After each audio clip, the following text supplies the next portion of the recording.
What if the person you walked past every day? The woman begging on the street corner with torn gloves and a cracked voice wasn't just another homeless stranger? What if she once saved hundreds of lives during a war no one talks about anymore? What if she had a secret so heavy it followed her to the grave? Don't forget to like and subscribe for more. This is Miriam's story. She sat outside the same pharmacy every single morning in Lower Manhattan. Snow, rain, summer heat, she was always there. Wrapped in an old coat, face marked by time and sorrow.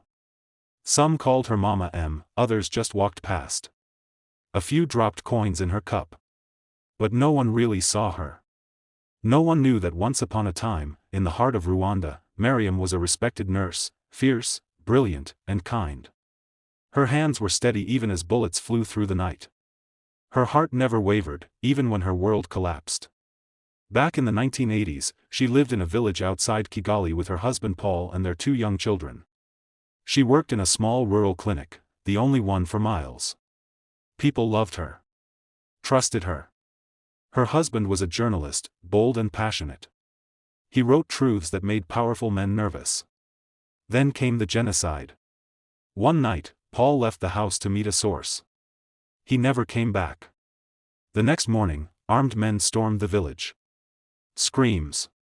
Flames. Chaos. Miriam grabbed her children and ran. They ran through forests, over rivers, hiding in swamps. They were hunted. Like animals. Days turned into weeks. The sound of helicopters above. Gunshots echoing in the distance. And then she lost them. One moment she was holding their hands. The next, a blast. People scattering. She searched for hours. Days. Months. She never saw them again. Eventually, she found herself in a refugee camp in Uganda. Then Kenya. She lived under tarps. Shared water with thousands. Diseases took people in the night. And yet, Miriam still helped others. Still bandaged wounds. Still whispered prayers into the ears of dying strangers. In 1999, Miriam was granted asylum in the United States. America. The land of new beginnings. She landed in New York with nothing but a bag, a photo, and a folder full of papers. She got a small job in a nursing home, overqualified but humble. She worked hard. Smiled when spoken to. Learned English from television. But trauma doesn't stay buried. It claws its way out. She had nightmares. She barely slept.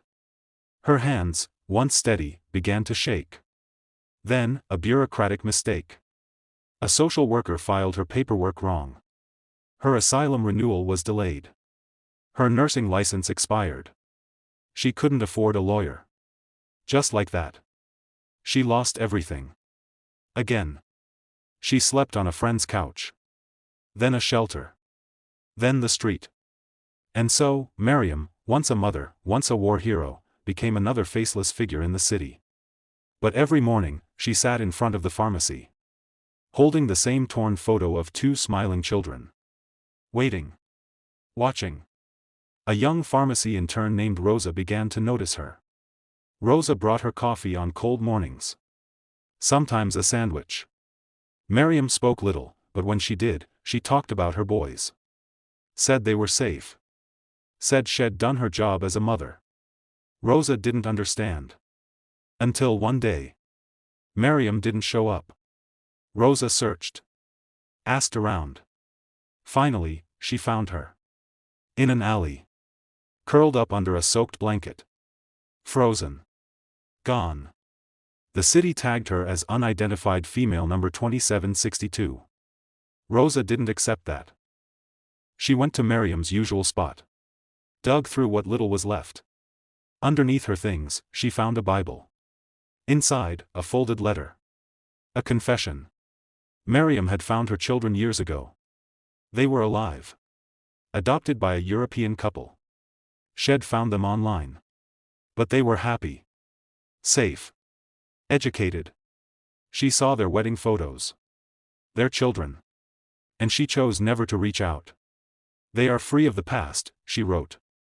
I did my job. That is enough. Rosa posted Mariam's story online. Within days, it went viral. Thousands donated. A small memorial was built. A week later, a man came to the spot. In his hand, a torn photo. He placed it down. And wept. It was one of Mariam's sons. She died with a secret no one cared to know. But her story lives on. Not all heroes wear uniforms. Some wear scars. Some sit quietly outside pharmacies, waiting for the world to remember them.